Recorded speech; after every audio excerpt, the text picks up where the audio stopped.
sobre a vida de Machado de Assis, eu acho que é interessante saber que ele teve uma infância muito humilde, não é? Que ele é filho de descendentes de escravos no Rio de Janeiro e de uma mulher filha de portugueses.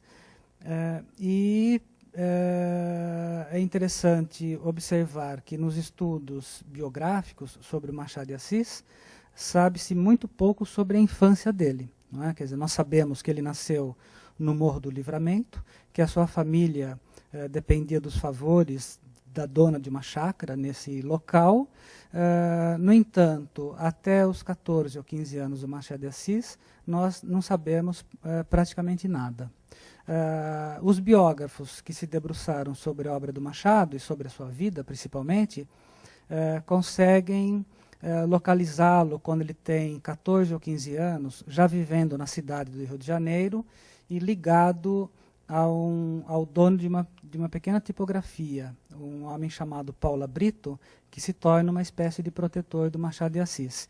E é nos jornais do Paula Brito que o Machado de Assis começa a sua carreira de escritor. Aos 15, 16 anos, ele escreve os seus primeiros poemas, e aos 17 anos ele começa a escrever já alguns textos de intervenção crítica sobre a poesia, sobre o teatro, não é? E em seguida ele começa a colaborar ainda para um outro jornal pequeno, um semanário chamado O Espelho, em que ele se destaca como cronista e como crítico teatral. A partir daí, ele se projeta no meio intelectual do Rio de Janeiro e recebe o convite do Quintino Bocaiúva, que era um amigo dele, um pouco mais velho, para trabalhar no jornal Diário do Rio de Janeiro. E esse jornal era um dos 3 maiores jornais da cidade, de modo que o Machado conseguiu, não é, depois de um começo em que ele foi ajudante de tipógrafo, em que ele foi revisor, em que ele, enfim, fez todo o trabalho, digamos assim, interno de um jornal, nós o vemos já com um bom emprego, num bom jornal, ao qual ele fica ligado durante mais ou menos 7 anos. Não é? A vida do Machado, nessa altura, é bastante conhecida. Ele é um rapaz bastante alegre, ao contrário do que pensam. Não é? O Machado foi um jovem que teve uma vida, digamos, cultural, intelectual e social bastante intensa. Frequentava os teatros, frequentava a ópera, frequentava os ambientes literários. Não é? E a vida dele muda quando ele se casa. Não é? Ele se casa aos 30 anos de idade, em 1869. E é claro, então, que nessa altura ele vai ter uma vida mais recolhida, uma vida mais dentro de casa, e não é à toa que a partir desse momento ele começa a sua grande obra de romancista, de contista, não é? E a partir daí, então, nós podemos dizer que a sua vida se torna mais conhecida. Eu posso recomendar a leitura de uma boa biografia sobre a juventude do Machado de Assis, que se chama exatamente A Juventude de Machado de Assis, de um autor que é um francês, que veio fazer a pesquisa aqui no Brasil, que se chama Jean-Michel Massat. Há uma biografia em 4 volumes do Magalhães Júnior, do Raimundo Magalhães Júnior, que é muito detalhada, muitos documentos foram localizados por ele, é uma leitura um pouco cansativa, mas ela é muito carregada de informações. E uma biografia que sempre é recomendável ler, ainda que seja uma das mais antigas, é a de Lúcia Miguel Pereira. É uma biografia escrita nos anos 30 e em apenas um volume ela dá conta do itinerário do Machado de Assis, não é? Que viveu de 1839 a 1908. O Machado de Assis tem um estilo bastante claro de escrever, não é? Quer dizer, nós podemos ler toda a obra do Machado sem nenhuma grande dificuldade. Eu diria que o Machado tem uma clareza que é própria dos escritores clássicos, não é? A frase dele não é retorcida, a forma é leve, é concisa, ele realmente não escreve, digamos, para tornar a leitura algo desagradável, ao contrário, não é? A leitura das obras do Machado é sempre agradável por conta da clareza, da concisão, da leveza do seu estilo. Nesse sentido, ele se diferencia de muitos escritores do seu tempo, como, por exemplo, os escritores parnasianos, não é, que cultuam uma forma, quando escrevem os seus sonetos, que é uma forma, digamos assim, mais complexa, menos clara, menos leve. Em relação a alguns escritores contemporâneos, como, digamos, um Euclides da Cunha, a diferença é da água para o vinho. Né? O Euclides da Cunha, dizia o Joaquim Nabuco, escreve como um cipó, não é? Quer dizer, as frases vão se enroscando umas nas outras, o pensamento vai se tornando, digamos, mais difícil de ser percebido dentro das frases. O Machado, então, é claro e cristalino como a água, nós o lemos sem nenhuma dificuldade. O universo ficcional do Machado de Assis é bastante amplo, não é? Quer dizer, o universo ficcional do Machado de Assis reproduz, digamos assim, uma tipologia bastante abrangente, não é, da sociedade brasileira do Segundo Reinado, de modo que nós temos um painel da vida brasileira bastante completo quando nós lemos os seus contos e os seus romances, não é?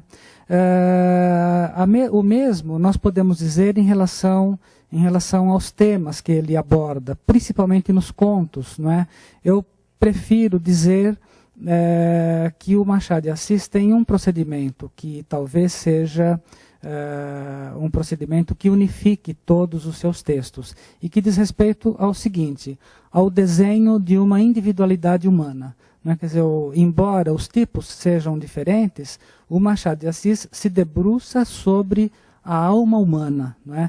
Eu penso que ele foi um grande leitor de Shakespeare, não é? E aprendeu com Shakespeare que alguns dos traços, não é, do ser humano, como a inveja, a cobiça, a luta pelo poder, o ciúme, são, digamos assim, traços de caráter que ocorrem em todas as nacionalidades. Então, nesse sentido, eu diria que o Machado busca universalizar os tipos brasileiros que ele coloca em suas obras, abordando-os por esse prisma, não é, que, a meu ver, tem uma forte inspiração em Shakespeare. Então, para dar um exemplo concreto, no romance Dom Casmurro, por exemplo, ele dialoga com Shakespeare, autor de Otelo, e faz do Bentinho um ciumento, não é, da mesma envergadura do Otelo de Shakespeare. E assim ele faz com grandes temas como a inveja, como a frustração, não é, pessoal de um artista, como nós vemos no conto Um Homem Célebre, não é? E, enfim, as situações se multiplicam, mas sempre nós temos esse esforço do Machado de nos dar uma individualidade humana completa. Então, os personagens dele são ricos, não é? De uma interioridade bastante trabalhada, não é? Personagens de um contorno psicológico bastante interessante, não é? E por isso são personagens que nos interessam ainda hoje.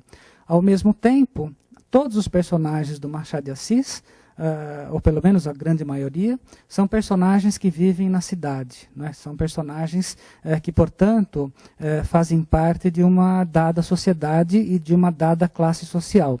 O Machado preferiu observar a classe alta, não é?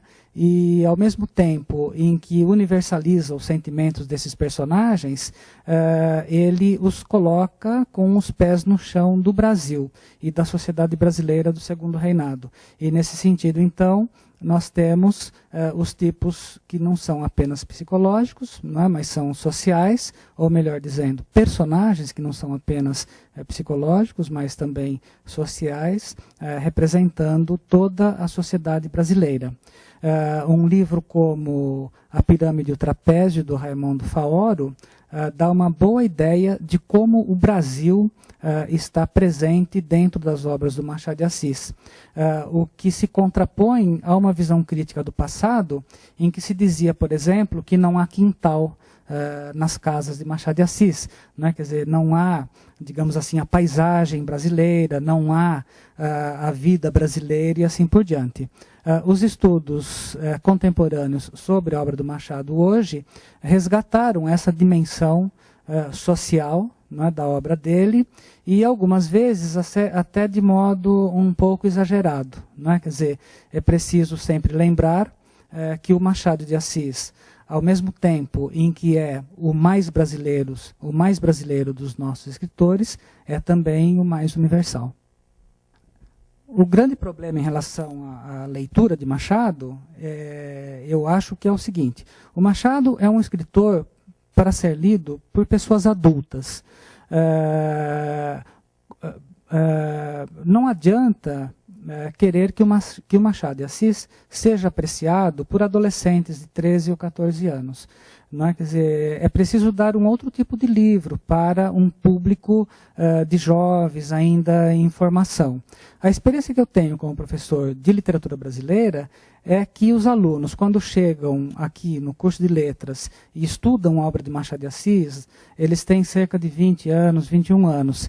E a recepção que eles têm, o entendimento que eles têm da obra do Machado muda muito. A aceitação é muito maior nessa faixa etária do que na adolescência. Vários alunos vêm dizer para mim, quando fazem o curso de Machado comigo, que antes do curso não gostavam do Machado, que tinham uma certa implicância porque tinham lido com 13, 14 anos e foram obrigados a fazer fichamentos, e o grau de entendimento da obra nessa idade é muito pequeno.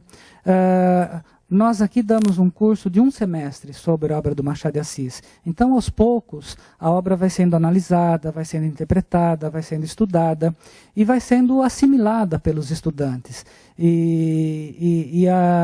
Assim, o grau de adesão, o grau de receptividade, de aceitabilidade da obra do Machado é muito grande, não é? Quer dizer, os alunos, quando chegam nessa altura do curso, todos já sabem que vão fazer Machado, já se interessam, e as aulas são sempre aulas estimulantes, com boa participação dos alunos. Então eu acho que o Machado é um escritor para um público adulto, um público mais preparado para entender, digamos assim, os enredos, que não chegam a ser enredos complexos. Ao contrário, os enredos do Machado são simples. Os personagens é que são complexos. Os sentimentos dos personagens é que são complexos, não é? Então, ainda que o estilo dele seja um estilo claro, cristalino, fácil de ler, ele não consegue chegar a um público de adolescentes porque ele é um escritor profundo, não é um escritor superficial. Não é? Os seus enredos requerem, então, uma certa maturidade do leitor, e isso a gente só vê quando a pessoa atinge os 20, 21 anos e daí para frente. Não é? Então, eu acho que os professores do ginásio, enfim, do colegial, eles devem tomar muito cuidado quando querem que os alunos leiam as obras do Machado de Assis. Talvez fosse o caso de começar por alguns contos, não pelos romances, não é? Quer dizer, talvez seja o caso de educar o adolescente para apreciar a literatura do Machado de Assis mais à frente, quando forem mais velhos. É isso que eu penso em relação ao público do Machado, ou, enfim, ao público ideal, que é o público adulto, ao meu ver. Vamos dizer assim, por que o Machado é importante para nós hoje? Não é? Quer dizer, porque ele toca em questões que ainda hoje nos interessam. Se o Machado tivesse escrito uma literatura datada, que fosse interessante apenas para os leitores do seu tempo, nós não estaríamos hoje comemorando o seu centenário. Se nós estamos comemorando o seu centenário com lançamentos de estudos sobre a obra dele, com relançamentos da própria obra do Machado, né? Quer dizer, todos os eventos que aconteceram ao longo deste ano em relação ao Machado de Assis, tudo isso tem uma explicação, e a explicação é que a obra de Machado de Assis permanece atual. Né? Quando nós o lemos, nós sentimos que ela diz alguma coisa para nós hoje, ainda que os personagens vivam no século XIX, ainda que os personagens passeiem pelas ruas do Rio de Janeiro de 1850, de 1860, alguma coisa dentro dos livros nos toca hoje. Não é? Então, como que nós podemos explicar isso? Como eu disse há pouco, eu acho que o Machado é um escritor que permaneceu vivo, digamos assim, porque ele é um escritor que atingiu um grau de universalidade que poucos escritores brasileiros atingiram. Né? O que significa que quando o Machado aborda o tema da loucura, como no conto O Alienista, ou no romance Quincas Borba, ele o aborda de uma maneira que nos interessa ainda hoje. Não é? Pensar, por exemplo, quais são as fronteiras entre a loucura e a lucidez, e a razão. Quando ele aborda um tema como o do ciúme, que é o tema de Dom Casmurro, nos interessa ainda hoje, porque o ciúme é um sentimento universal e, aparentemente, um sentimento que perdura no tempo. Né? A mesma coisa quando ele aborda outros temas, como a inveja, a cobiça e assim por diante. Né? Quer dizer, toda vez que ele toca em questões que permanecem atuais ao longo do tempo, não é? A sua literatura permanece viva. E eu acho também que ter optado por um estilo claro, não é? Em que, digamos assim, as frases não são retorcidas, o estilo é cristalino, direto, leve, isso também faz do Machado de Assis um escritor contemporâneo nosso. Ele é um escritor que nós podemos dizer um contemporâneo nosso, não é? Nesse sentido. Enfim, nós não vamos buscar no Machado, digamos assim, nenhuma documentação histórica, não é? Quer dizer, nós vamos buscar na literatura do Machado algo que nos dê prazer, algo que nos dê, digamos assim, um conhecimento do ser humano de um modo geral, não do ser humano brasileiro do século XIX. Né? Então, eu acho que isso faz com que o Machado não só continue a ser lido aqui no Brasil, como tem feito o Machado ser lido em outros países. Não é? Quer dizer, hoje nós sabemos que o Machado é um escritor lido e admirado em países de língua inglesa, por exemplo. Não é? Ainda que a língua portuguesa seja uma barreira para o conhecimento de Machado lá fora, a impressão que nós temos hoje é que ele é um escritor cada vez mais traduzido e cada vez mais lido fora do Brasil. Não é? Então nós podemos nos perguntar, por que isso? Não é? Quer dizer, porque ao mesmo tempo em que ele é um escritor que fala, não é, do nosso país no século XIX, da nossa história no século XIX, ele fala do ser humano de uma maneira geral. E por isso ele é interessante para todo o mundo, e não apenas para nós brasileiros. O Machado escreveu toda a sua obra, ou pelo menos uma boa parte dela, sob a monarquia, não é? Sob o Dom Pedro II. Não é? E até onde nós conhecemos das opiniões políticas do Machado, que são muito discretamente colocadas em algumas das suas crônicas e em seus romances, o Machado era monarquista, não é? Era alguém que respeitava as leis da monarquia, tinha uma admiração por Dom Pedro II, quando jovem fez até um poema em louvor ao Dom Pedro II, mas o Machado, nós não podemos esquecer que se ele foi um jovem liberal, e bastante crédulo das instituições, a ponto de pensar em se candidatar a deputado por Minas Gerais, não é? Como nós sabemos que esse episódio ocorreu na vida dele.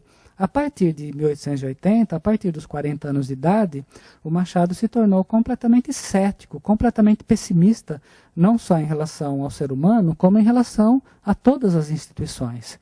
Então, eu acredito que ele tenha se mantido monarquista, não é? Quer dizer, os biógrafos também afirmam isso, não é?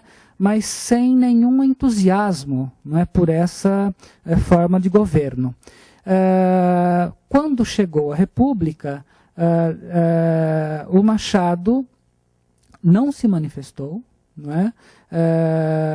Parece que, segundo dizem, parece que ele também não gostou dessa mudança, mas ele se manteve no seu cargo de funcionário público até a sua aposentadoria, sem se manifestar nem favoravelmente, nem contra a República. Né? Quer dizer, a grande verdade é que o Machado de Assis teve uma vida muito discreta do ponto de vista social, do ponto de vista político.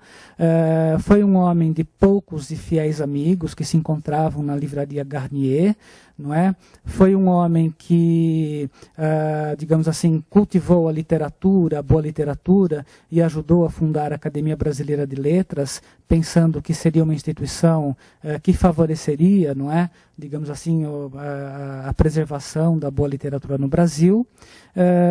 Enfim, o contexto social e político do Brasil está presente em toda a sua obra, não é? Quer dizer, há críticos teatrais como Roberto Vartes, como Raimundo Faoro, como John Gladson, que fazem uma leitura muito pertinente acerca das relações da obra de Machado de Assis com o contexto social e político do seu tempo. Não é? Então, nós podemos, eventualmente, encontrar na obra de Machado de Assis mais reflexos desse contexto social e político do que na sua vida.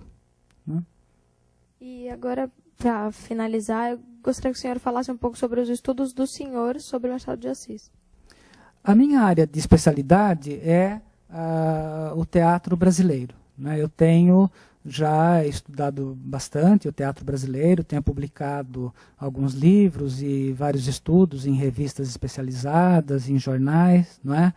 E como eu estudei muito o século XIX, eu sempre acabei, digamos assim, acabei resvalando pela obra do Machado de Assis, não é? E nunca a tinha estudado de modo mais demorado, não é? A não ser nos últimos 10 anos. E então eu comecei a me interessar pela obra do Machado de Assis, não é? E pelo envolvimento que o Machado de Assis teve com o teatro. E comecei a ler as peças dele, comecei a ler os textos de crítica teatral que ele escreveu quando jovem, não é? E percebi, não é, que o Machado de Assis, dos 20 aos 30 anos de idade, foi fundamentalmente um homem de teatro. Ele escreveu muitas comédias, ele traduziu muitas peças teatrais, ele escreveu muitos textos de crítica teatral e ele foi, inclusive, censor do Conservatório Dramático. Então eu comecei a pesquisar essas atividades todas de Machado de Assis, não é? E organizei em 2003 um volume para a coleção Dramaturgos do Brasil, da editora Martins Fontes. Né? Um volume onde estão colocadas todas as peças do Machado de Assis. Eu escrevi, então, um estudo introdutório chamado A Comédia Refinada de Machado de Assis. Por quê refinada? Não é?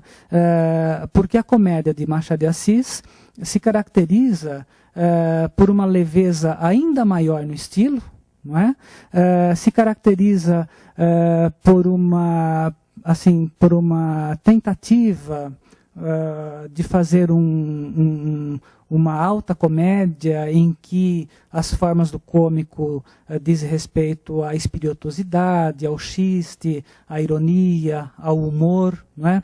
Então são comédias curtas, algumas pertencem ao gênero do provérbio dramático, que é um gênero que o Machado aprendeu lendo peças francesas, não é? E no momento em que elas foram escritas, elas representaram uma ruptura com a comédia de costumes, então hegemônica, que era a comédia de costumes de Martins Pena, que se caracterizava por uma linguagem farsesca e por uma comicidade, digamos assim, bastante popular. Pancadaria em cena, disfarces, quiprocós e assim por diante. O Machado de Assis escreveu suas comédias num momento em que o teatro brasileiro tentava colocar no palco os costumes da burguesia, de uma classe média alta, de uma sociedade já marcada pelas ideias burguesas. Então o Machado quis fazer um teatro de bom gosto, não é? Onde não entrava a comicidade farsesca, e um teatro totalmente baseado na linguagem, na poeticidade da linguagem. Então é uma obra completamente diferente dos contos e dos romances da maturidade, porque nós temos um Machado de Assis que não é pessimista, que não é cínico, não é? Um Machado que, por exemplo,